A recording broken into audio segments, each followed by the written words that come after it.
Okay, we are going to talk about confidence intervals for mu when sigma is unknown and n is less than 30. Okay, so I call these small sample confidence intervals for mu here. Remember, mu is the true mean of the population, and sigma is the standard deviation of the population. So if you're trying to estimate mu, there's a good chance that you don't know sigma. So almost always sigma is unknown. Okay, and so what we saw last time is we could use S in place of sigma, but we had the condition that n was greater than or equal to 30 before we do that. Okay, so this is something that you can do when sigma is unknown and you use S in place of sigma and n is less than 30. So this is a way of creating a confidence interval when your sample size is less than 30, or we could think of it as a small sample confidence interval. Okay, so let me give a little bit of theory before I actually show the interval here. Basically, the confidence interval, the one that we learned about last time, okay, it used the distribution of x bar and the central limit theorem. It used that theory in order to construct the interval. And that theory is based on sigma. Okay, that theory assumes that we know the standard deviation of the population. And what we do is if we take out all the possible sample means and calculate their z-score, it turns out that the distribution of all these z-scores is a normal distribution. And in fact, it's the standard normal distribution. And so it would make sense to use the standard normal table to determine those critical values for 80%, 90%, 95%, 98%, 99% confidence intervals. Okay, you're using the normal distribution to determine those critical values. Okay, so, but we're kind of fudging a little bit because we don't know sigma. We're actually using S in place of sigma. Okay, and so the distribution turns out, it turns out that it's not really quite a normal distribution. It's similar to a normal distribution, and by the time you get to 30, it's close enough to being a normal distribution that it doesn't matter. Okay, but less than 30, it can make a difference. Okay, and so there was a mathematician that asked, what if S was used in place of sigma? In other words, we pull out all the sample means and we put it in the z-score formula for the distribution of x bar. Okay, but we put x bar and S into the formula instead of x bar and sigma. What would happen then? Well, it turns out that these t values, which is what they're referred to, have a different sort of distribution, and that distribution is a t distribution, and there's actually many different t distributions that are determined by their degree of freedom, and the degree of freedom in this case is one less than the sample size. Okay, and I know this is weird. In a minute it will all make sense, but the point here is that this t-value no longer has the normal distribution, but it has a different sort of distribution. And so we're going to use a different table, as we will see in a minute, to get our critical values. That's really the main difference. So basically a t-distribution are a family of bell-shaped curves, like the normal distribution, and they're centered at 0, just like the standard normal distribution. Okay? And they are like normal distributions, but they have thicker tails. So there's more area in the tails. And there's many of these distributions. They are determined by their degree of freedom, df for degree of freedom. And as it turns out, as the degree of freedom increases, the t-distributions become more normal. Okay, so for small sample sizes, okay, the tails are going to be a lot thicker, but as n increases, they get thinner and thinner, and by the time you hit 30 or so, they're very close to being normal. Okay, so I have a picture here to help you see sort of what's going on with this. So the t-distribution here depends on the degree of freedom. As the degree of freedom increases, the t-distribution becomes more like a normal distribution. So if you see this curve that goes up the highest and has the thinnest tail, that's a normal curve. That's kind of the solid line there. That is a normal curve. Okay, and then this dashed line is a t-distribution for when n is 10. So it would be a t-distribution with 9 degrees of freedom. Okay, and then this dotted line would be a t-distribution with n equals 3, so that would have 2 degrees of freedom. So you can see the tail for that one is a lot thicker. As you increase the degree of freedom, it gets thinner. By the time you hit 30, it's really close to being normal. Okay, so that's why in the last example, we used S in place of sigma, but the samples were larger than 30, so it was close enough to be normal. You could use the Z values. Okay, but if it's less than 30, they're going to say use the critical T values. So where do you get those? Well, there's a new table here, and we'll call it the T table. And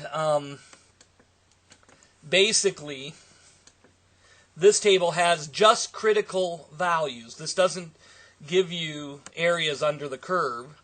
Okay, this gives you critical values, and right here are the confidence levels that we use. It actually includes a 50% confidence interval, which I never really use, because in this case you would be just as confident that the true mean was in the interval as you are that it's not in the interval. And that doesn't seem to me to be a very good estimate. So 80% is where I start, and then there's 90%, 95, 99, 98, 99%. So those are the percentages. They also have alpha. This is called one-tailed alpha, two-tailed alpha. We're going to be using those when we get to the hypothesis test. Okay, so you can ignore those for now, and you're just interested in the confidence levels. And then what you have are the degrees of freedom down here, down the side. Okay, and so basically, if my sample size was 10, right, then my degree of freedom would be 9, and I'd be dealing with this row right here. So if I wanted a 95% confidence interval, my critical t-value would be 2.262. And so if you remember, the critical z value for 95% is 1.960.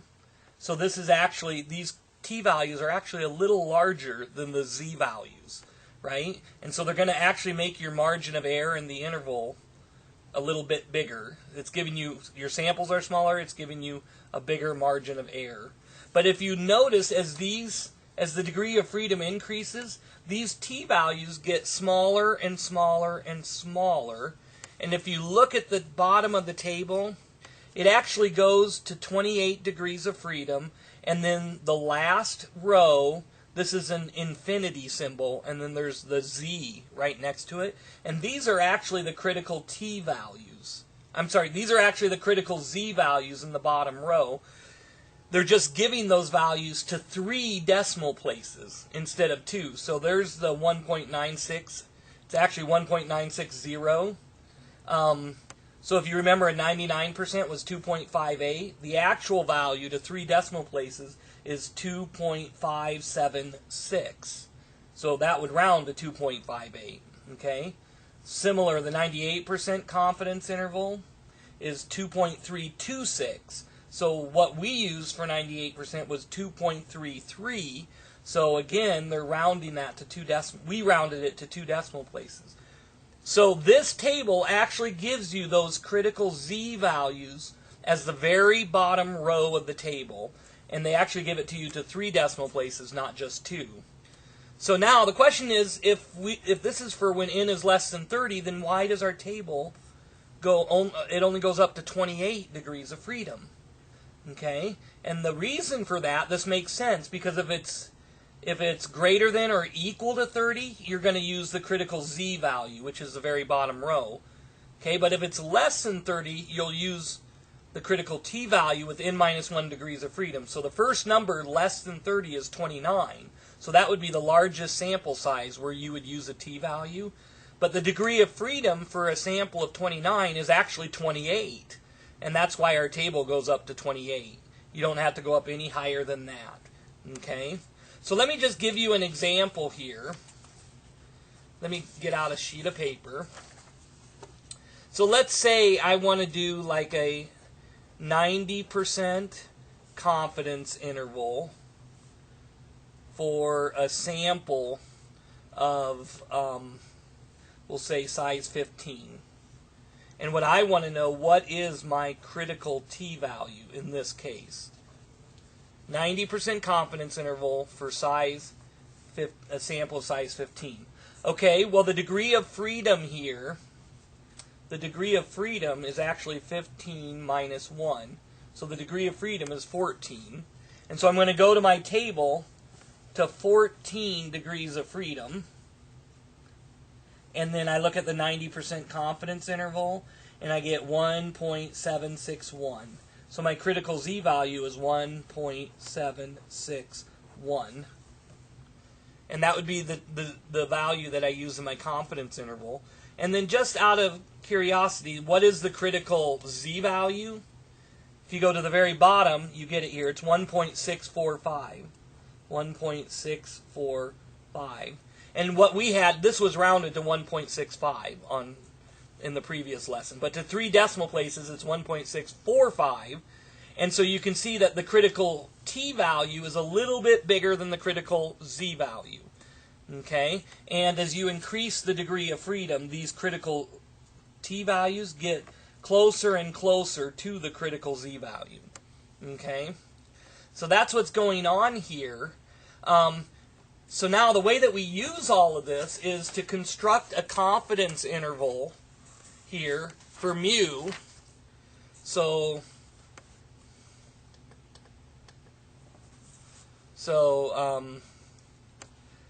a confidence interval for mu when sigma is unknown and n is less than 30, then all we have to do is we're going to do it exactly like we did before, where the center of our interval is the sample mean, and our margin of error here is going to be the critical t-value, okay, with n minus 1 degrees of freedom. So this is, we can say, critical t-value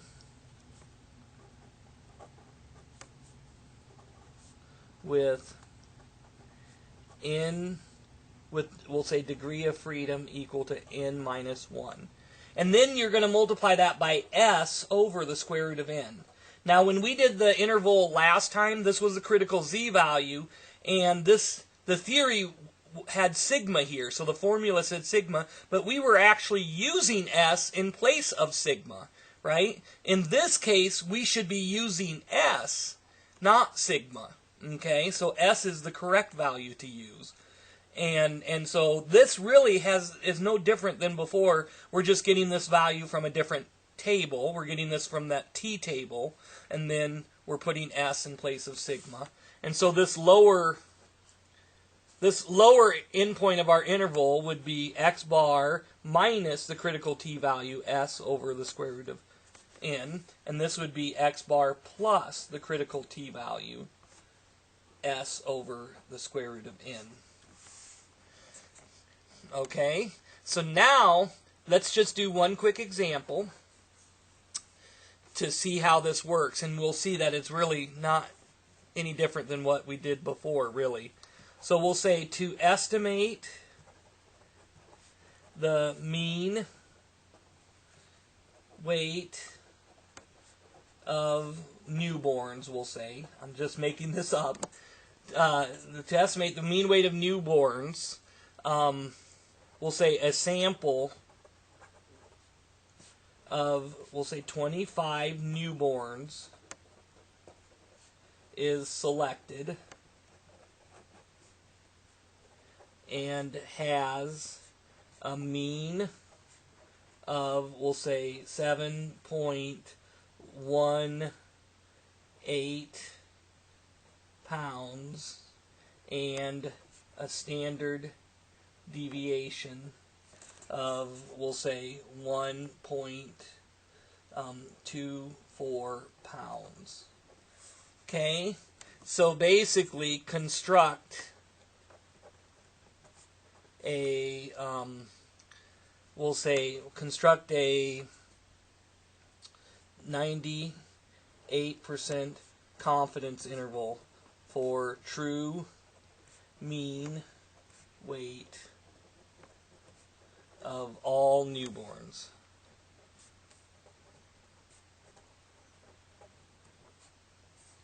Okay, so if it asked for the point estimate would be 7.18 pounds. Okay, it would be the sample mean. There'd be no difference there. And now when we construct the confidence interval, okay, we're going to put the sample mean in the center. Okay, and then our margin of error, we need the critical z-value for 98% confidence, and our degree of freedom is going to be 25 minus 1, which is 24. Okay, so we grab our t-table. It's right here. So I grab my t-table, and I'm going to go to 98% confidence, and then I'm going to go to 24 degrees of freedom, and I get the critical value 2.492. 2.492. So I'm going to use that instead of my critical z-value. Okay, and then I'm going to use S, which was 1.24 over the square root of 25. And this is going to give me my margin of error, 2.492 times 1.24 divided by the square root of 25. And I get a margin of error of 0.62, so I round that to the same number of decimal places as the mean and standard deviation.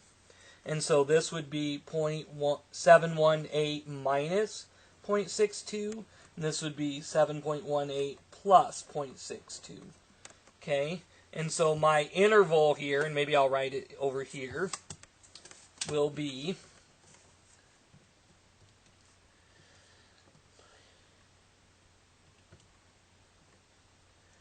6.56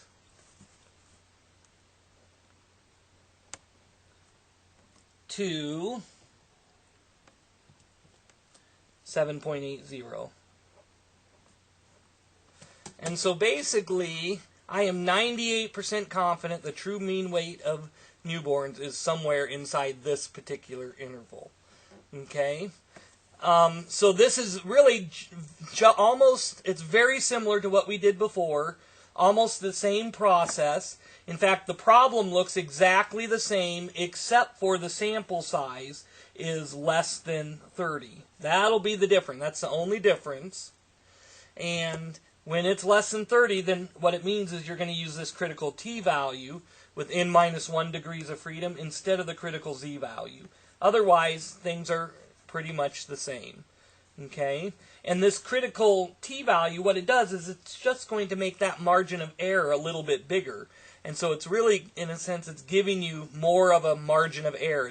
The interval is going to be a little less precise, but it makes sense because our sample is smaller, right? It's a smaller sample size, so we wouldn't expect to get a more precise interval. Okay? So that's basically the idea. So what we're going to add to this is we're going to do confidence intervals where we have to calculate the mean and standard deviation ourselves. So all we're going to be given is the data, and then what we need to do is calculate mean standard deviation and then construct the interval. So we're kind of doing all the work that the statistician would do from beginning to end. So that's what we'll be doing in the next several videos.